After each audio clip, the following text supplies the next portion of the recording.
ఇంద్రియముల ద్వారా గ్రహించబడుతుంది.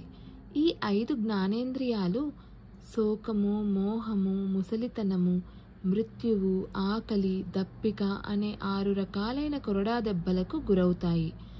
భౌతిక దేహము త్వక్కు, రక్తము, మాంసము, మేధస్సు, ఆస్తులు, మజ్జ, వీర్యము అనే 7 పొరలచే కప్పబడి ఉంటుంది.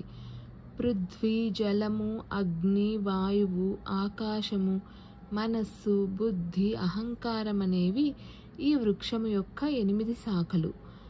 2 కళ్ళు, 2 నాసికారంధ్రములు, నోరు, ఉపస్థము, గుదము అనేవి ఈ దేహమునకు 9 ద్వారములు.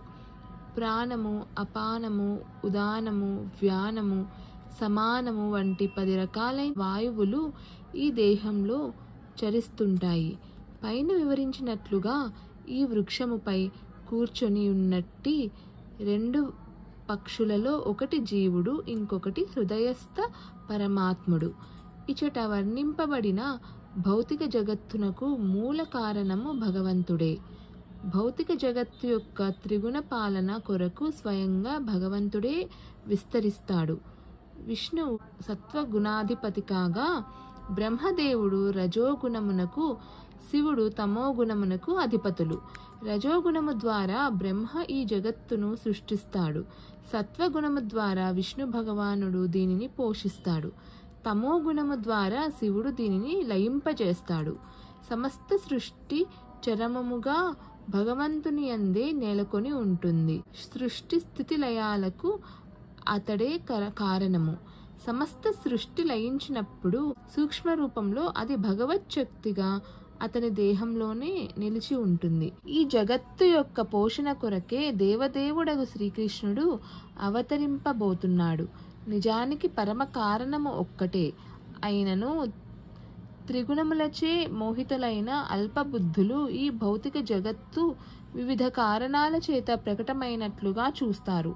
కానీ బుద్ధిమంతులైన వారు దీనికి శ్రీకృష్ణుడొక్కడే కారణమైనట్లు చూడగలరు అని దేవతలు స్తుతించారు.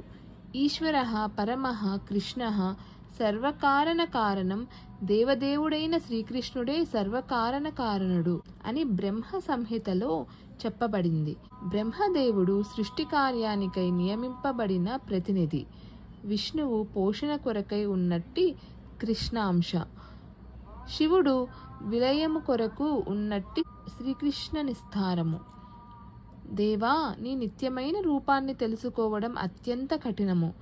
జనసామాన్యముని అసలైన రూపాన్ని తెలుసుకోవడానికి అసమర్థులు కనుకనే నీ మూల రూపాన్ని ప్రదర్శించడానికి నీవు స్వయంగా అవతరిస్తున్నావు. నీ వివిధ